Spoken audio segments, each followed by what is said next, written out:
Medina শরীফের মাটি আমার চোখে মুখে বুকে মাখিও। এমন পবিত্র মাটি, এমন পবিত্র মাটি আমার নবীর রওজায়।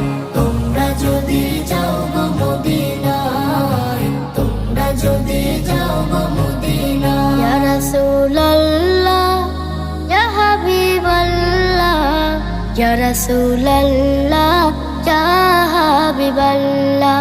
মদিনা শরীফের মাঝে বেহেশতের বাগান আছে ও। সেই বাগানে শুয়ে আছেন, সেই বাগানে শুয়ে আছেন প্যারা নবী মুস্তাফায়।